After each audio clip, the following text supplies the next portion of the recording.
Collection of ambient aerosols into liquid droplets using electrostatic precipitators. Good afternoon. My name is Priya Chopra, and I'm a PhD researcher at University of Hertfordshire. All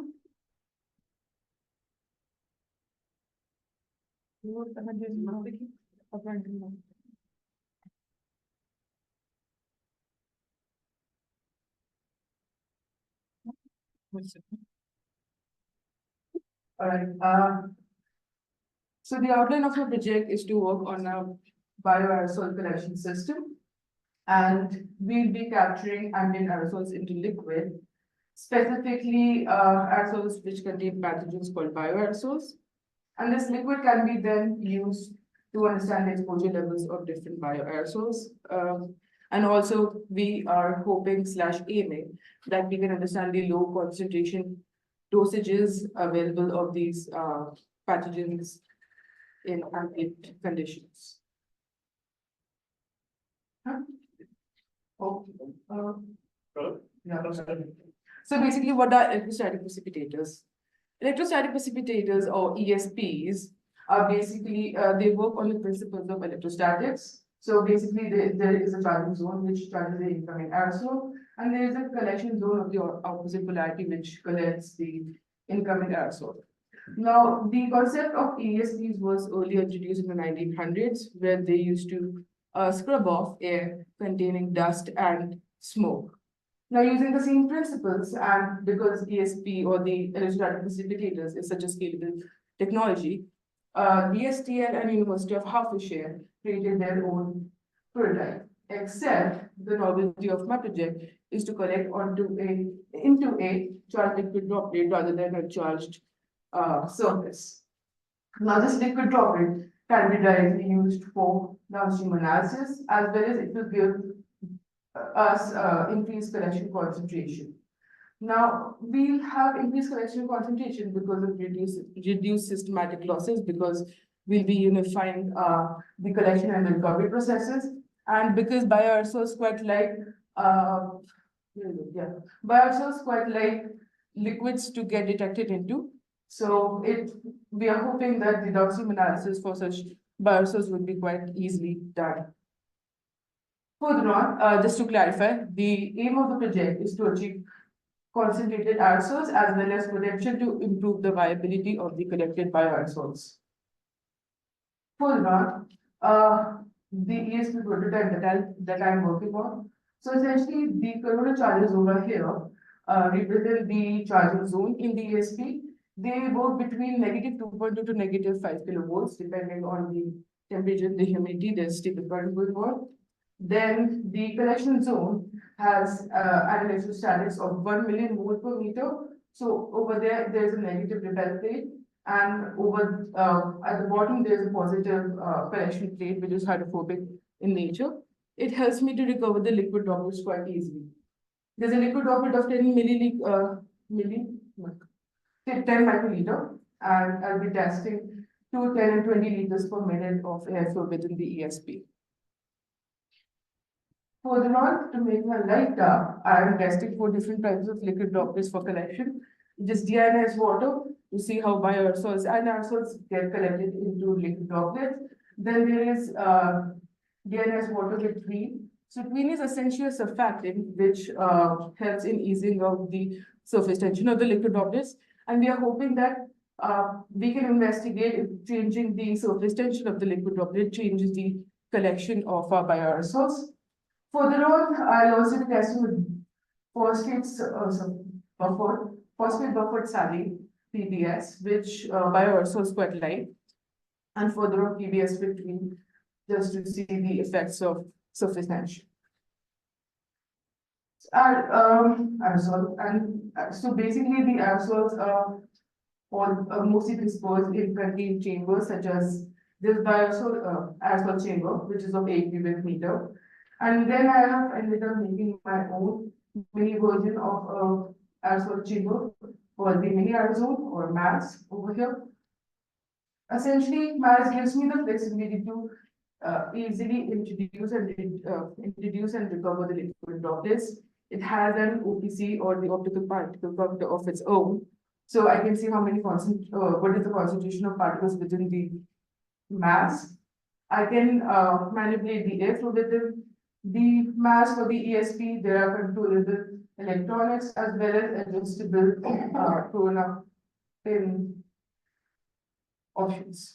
So basically, it gives me the flexibility as well as the options to investigate with the ESP and liquids further. Also, before we move on, I would like to pinpoint that it takes quite a lot of time to make all this happen, in the sense making mass and ESP and 3D printing, all that. I don't have any expertise in it, so it takes a lot more than it just looks like, which I've recently understood.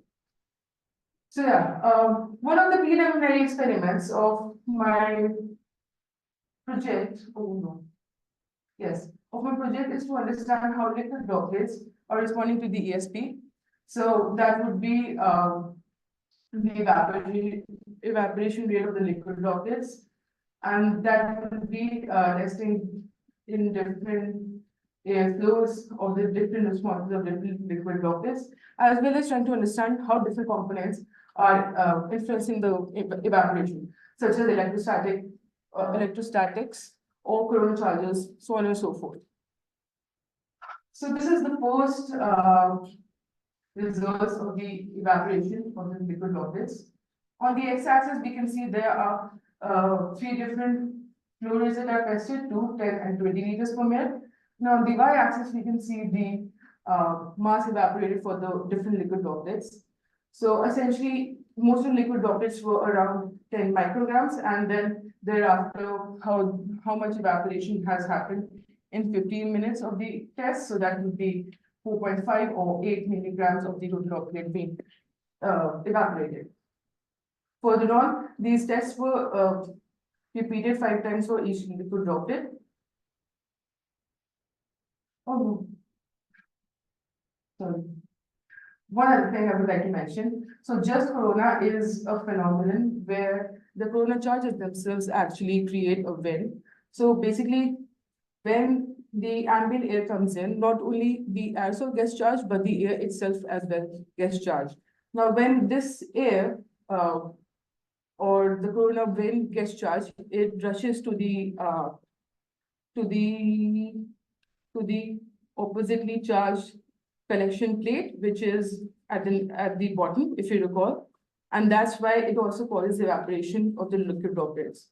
But when corona and the airflow are together, there's something different happening, and it sort of reduces the air evaporation, which is quite inquisitive to understand.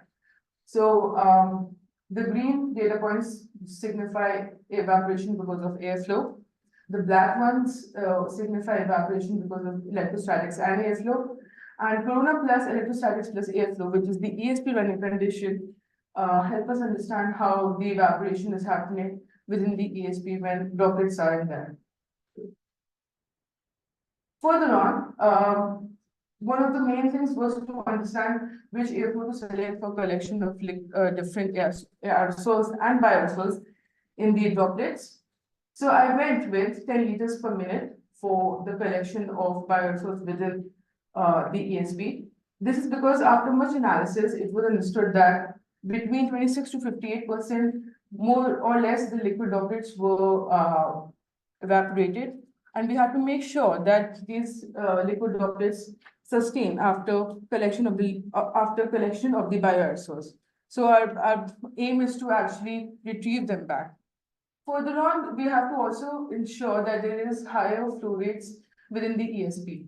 So that would be the airflow within the ESP into the time the experiment runs for. So that would be for 2 liters per minute, it will be 30 liters of air sampling, whereas for 10 liters per minute, it would be something like 150 liters of air sampling. And higher the airflow will give us more chances to collect the aerosols within the liquid droplets. Further on, so we are trying to work on a novelty where we will be collecting bioaerosols into liquid droplets to get concentrated samples for easy downstream analysis.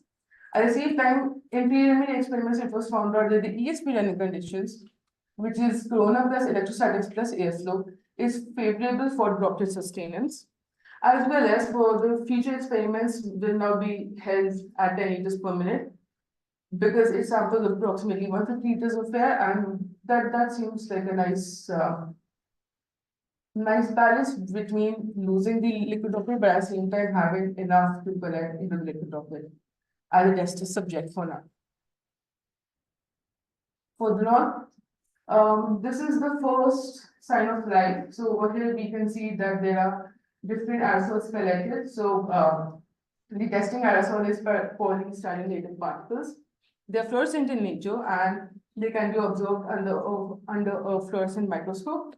So for different liquid droplets, although they weren't retrieved, they were let to be dried out. They are 1 micron size in nature, and over here we can see that different evaporation patterns can be also seen for different liquid types. Over here we can see for PBS and PBST, actually there is some salts. So yeah, a lot of interesting stuff, but a lot of work to do. Anyway, thank you for your time.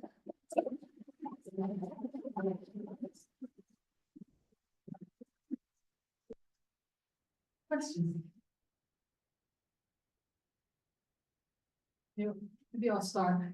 I was just wondering about your figure of merit, as in, I saw evaporation curves as a Yes. flow rate. Yes. I thought that what evaporated is not what can be collected. Yes. So the figure of merit is the lowest evaporation, is the better ones that what you meant to say? Or is that- Yes, did I at the same understand time, but at the same time, that's true, because lower the airflow, I mean, we have seen the more you increase it, the more liquid will evaporate, yes. But at the same time, we have to ensure that there is enough aerosols that go into the PSP system so that they do get collected. So for something like 2 liters per minute, there will be essentially 30 liters of air sampled. So the chances of collecting within the liquid droplet will be lesser compared to something like 10 liters per minute, which will be essentially sampling 150 liters. So that's approximately 5 times more chances to collect more aerosols into the same liquid droplet. But yes, it's like a balance, you know. But at the same time, we are losing more liquid droplets. But in terms of the corona effect, it Mhm. kind of doubles the collection, is that what? I was just Oh. trying to sense on the charts. No. With and without the corona. Oh, yeah. So that's an interesting phenomenon which we have fully not understood yet. I mean, I haven't. And also, I'm not sure, because when we are saying corona wind, there's a possibility that there are actually ions there or not, which are flowing in. So one is the wind that is being created by the charges, but then there are actual ions which are impacting the liquid droplet. So because of the electrostatics, there's a possibility that can be impacting the flow rate, the airflow, the whatever is happening. It's too complicated and awesome, but I don't know. But yeah, we have to make a working system as well, so it's like sort of a balance. But I think I'll be investigating more into it for sure. Any other questions?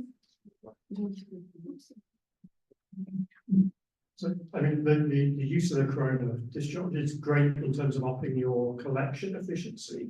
But do you know what impact might it have on the biological, material you're trying to collect?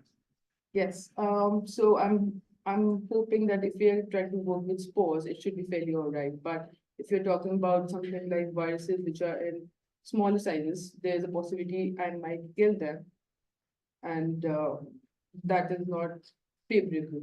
But at the same time, perhaps we can work towards something where they're not impacted by the shower. Maybe we can reduce the current within the corona charges and just enough to let them get collected in a liquid droplet rather than. Thank you. I think we probably should move on. Thank you very much, Priya.